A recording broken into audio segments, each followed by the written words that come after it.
Usually, when I think about suicide, um, I tend to be viscerally upset. My body hurts. My body has hurt for multiple days.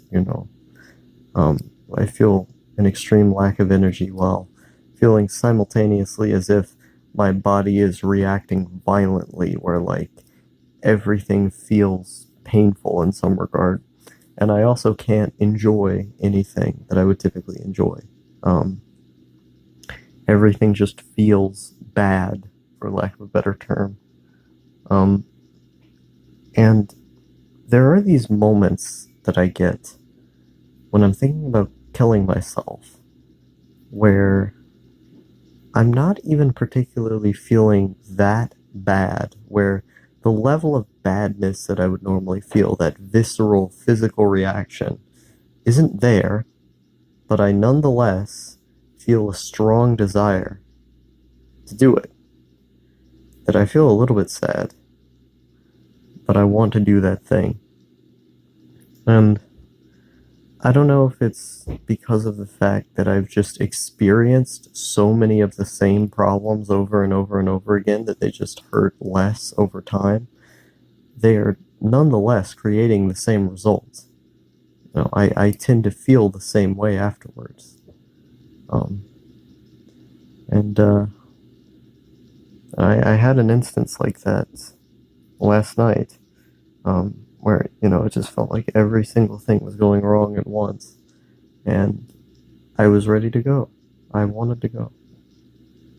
I haven't felt that way in a few months. And so when it hit me, when I was finding myself creating a coherent plan and wanting to, um, it really fucked with me, uh, to be having those thoughts. To be honest, it still is. Usually what I do is when a thought like that shows up in the middle of the day, I push it in the back of my mind. Don't think about it, don't think about it. You're not sad, you're not depressed. Just play video games or do something else. It never really works, but that's what I try to do. Um, and this was one of those moments where even like the most distraction I could do didn't work at all. And it felt like it.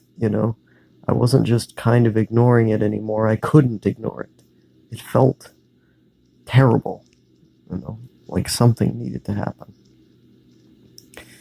Um, and I don't like it when that happens because uh, it's a confusing feeling, you know, when you're simultaneously not feeling that visceral physical feeling of all this terribleness is built up over the course of a couple days and I hate this. You're not feeling that. Instead, you're feeling a mild sensation, a kind of, this is just here, this is just how things are. But you want to do it anyway. We tend to hold suicide with the idea of it being extreme and you need to have extreme feelings to feel this way and it's a last resort and all this other stuff. But what do you tell someone when they're not even feeling that bad, when they felt far, far worse feelings, but they want to do it anyway? That they just feel like, philosophically speaking, their life isn't going to get any better. And they're not even that sad about that. They just feel that the logical conclusion would be to end their life. What do you say someone? What do you say to someone like that? Hey,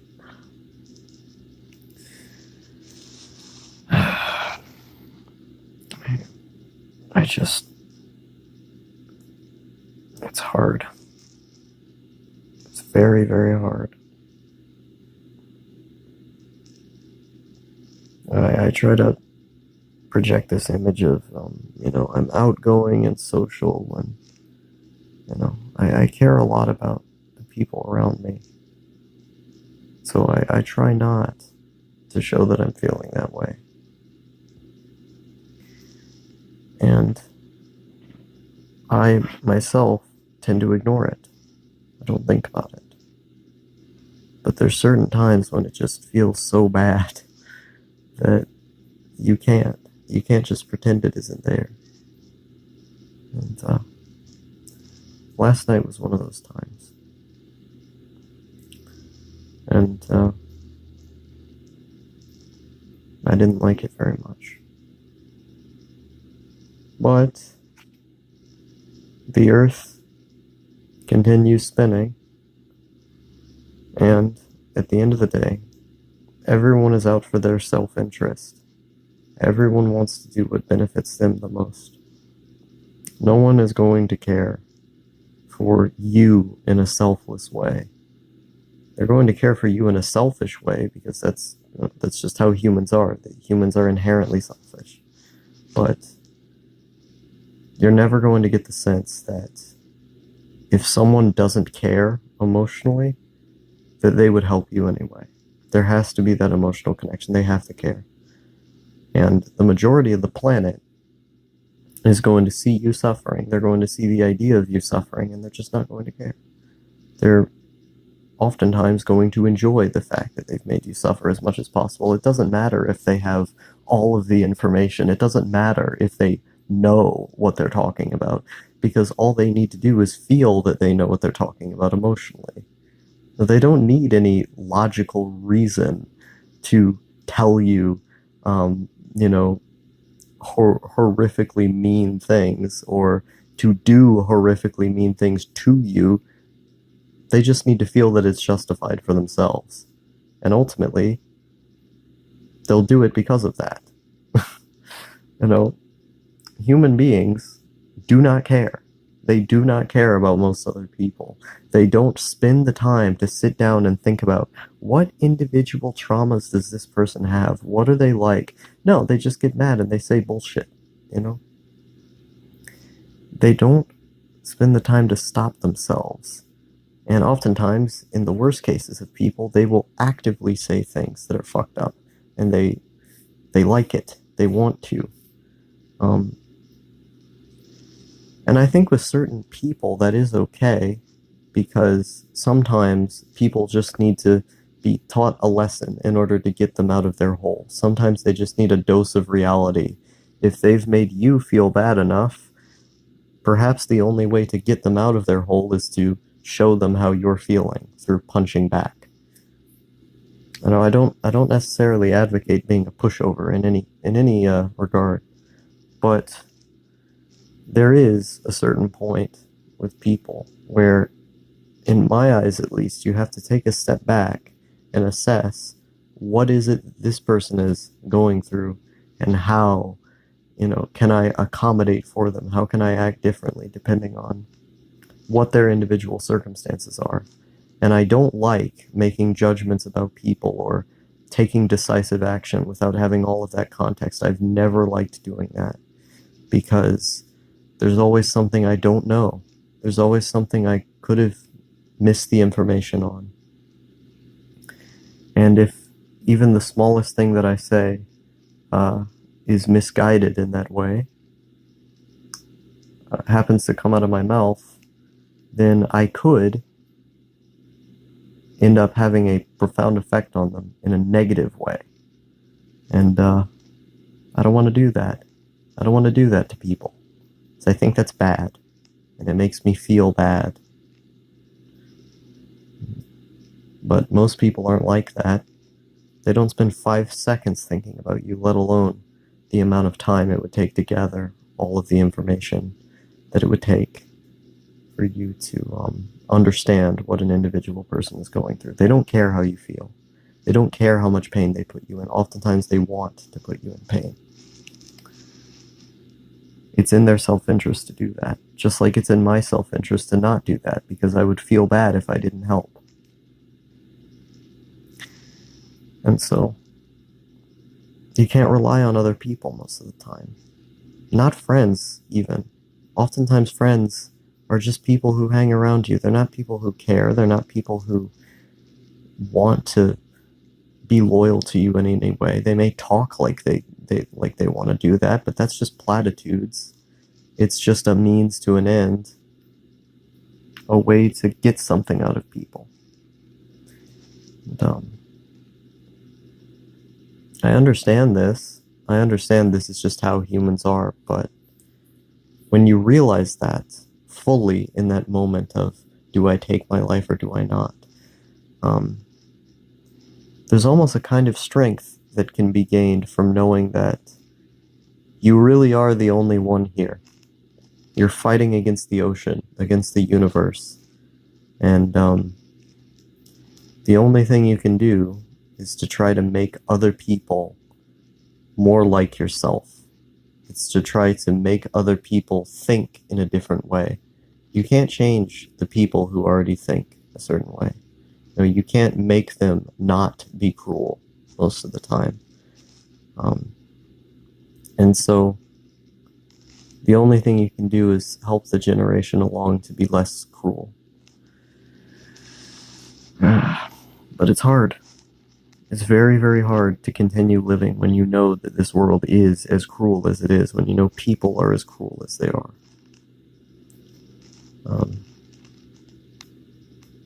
But you have to. You have to continue pushing that rock up the hill, because when it falls back down, the time that you spend walking back to go push it up again is the time in which you feel proud for the fact that you have continued to do this for so long. So I can't kill myself, at least not yet. Not when I'm this young. Because in my death, I want to know that I've made an impact on this world, that I've somehow moved things further towards what I want the world to be, what I view as right. And the only way that I can do that is by not letting the cruelty of others get to me when it comes to my own self. It's hard. But if it weren't this difficult, it wouldn't be existence. And you just have to accept that. Either that or die. You could very well do either of them. I don't think there's any problem with killing yourself. I think if you don't see a better option, then you should. But I want to be able to live long enough to do something good and to be able to make some kind of impact. And if that means having to sit through the hours upon hours of rigorous self-hatred and being able to deal with the fact that some people are just wrong about you, some people just don't understand, some people are just cruel for no reason other than their own self-satisfaction and autism,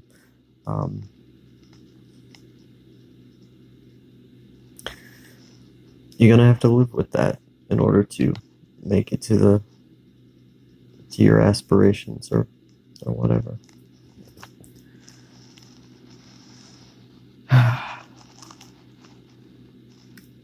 It's hard to call someone a friend sometimes, because in most cases you know that they're looking out for their self-interest, and in most cases you know that they're not trustworthy. I've been put on the cross so many times by this point with next to no evidence of any wrongdoing. People will just find things. When they don't have anything, they'll just find things. They'll make things up. They'll try to see what they want out of a situation and not try to find the deeper nuance.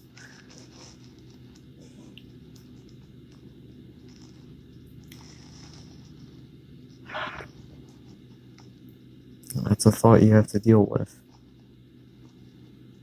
Your tears, your thoughts, your feelings, none of that means anything to anyone. The only thing that ultimately means anything is your ability to create an experience, to build something, to achieve something. The feelings of others, that's not what matters.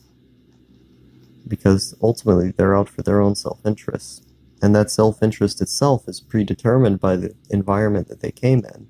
So it's not like they just chose to be cruel, it's the society that they were in built them into being cruel. So you can't really blame them at the end of the day. Can't really blame anyone at the end of the day because they're not choosing to do these things. They're put into a society where they are made to do these things by their social influences and by the societal structure.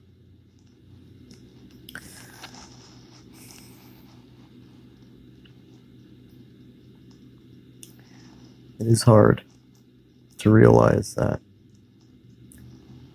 To realize that we're all just cogs in a machine acting out our daily lives as the influences in our lives have made us to do, that there's a cause and effect to absolutely everything, and that people just are like this. But doesn't mean people can't change. That's why I'm into rehabilitation as a concept, because the point, I think, of something like determinism should be that it's about compassion. It's about understanding where people come from, understanding the nuances of their situation, and being able to better accommodate them, put them into a rehabilitative structure. That's why I don't like the idea of prison. Because ultimately what prison is going to do is going to make people into better criminals. And my dad, he went to prison, and when he got out of prison, he knew how to do more crimes. His mind was more messed up. It was warped by the fact that he went to prison. There's studies that show this. People come out of prison knowing how to do more crime and how to get back in. Because they're surrounded by people who have been alienated by society and told they're bad people. If you're told you're a bad person, of course you're going to be a bad person. It's not about anything inherent within them. It's about the environment that they grew up in. It's about the social influences that they've been put around. And so, if you're able to change those social influences, if you're able to rehabilitate them, then you can put someone out in better. You can put them out into a better world.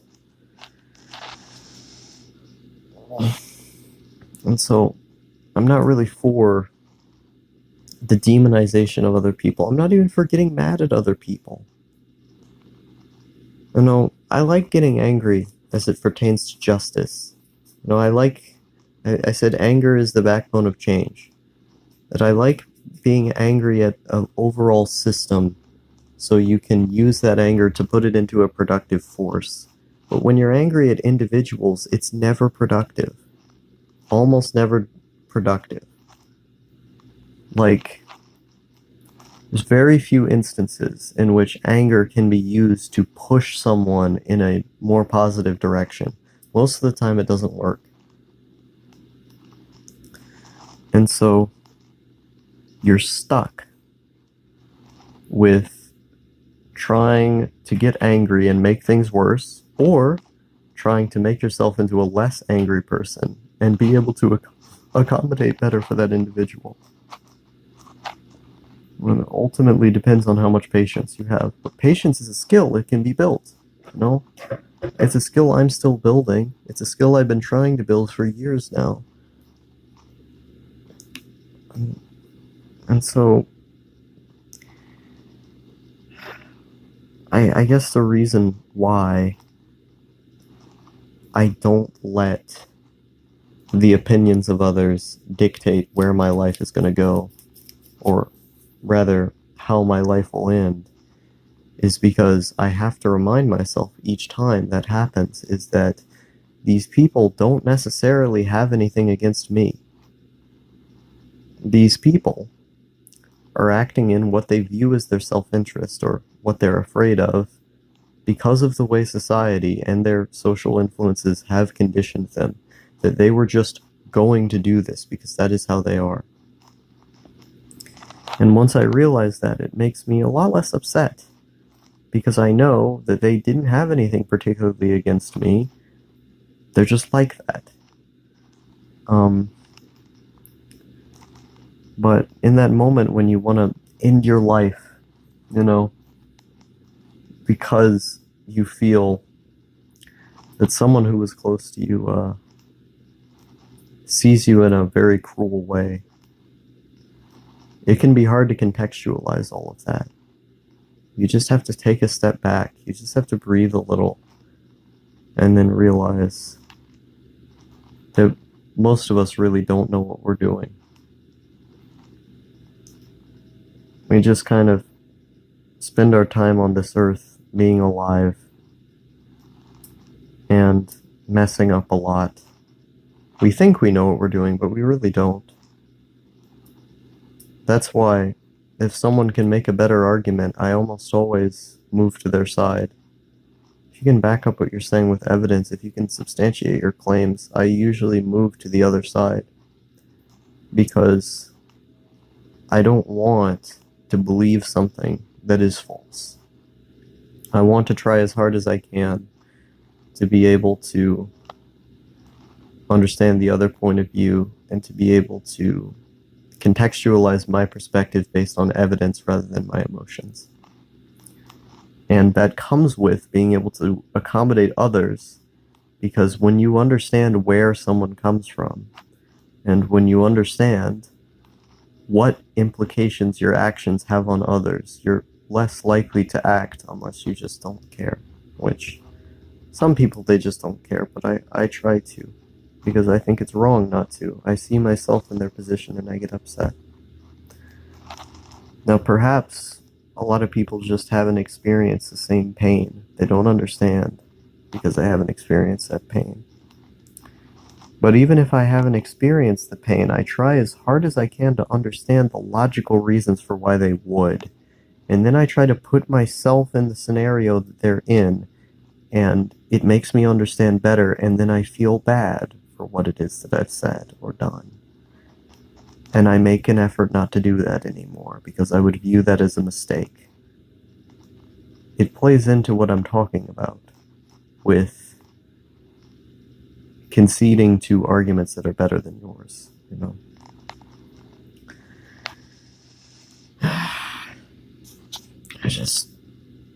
I wish more people saw things this way. We would have a much more peaceful society. But, as I've said, while this may be in my self-interest, it's not in the self-interest of other people because of the way society has brought them up. And so you can't let the fact that that society is different than what you view as ideal bother you. The only thing you can do is use that negative feeling that you have towards them to build something better.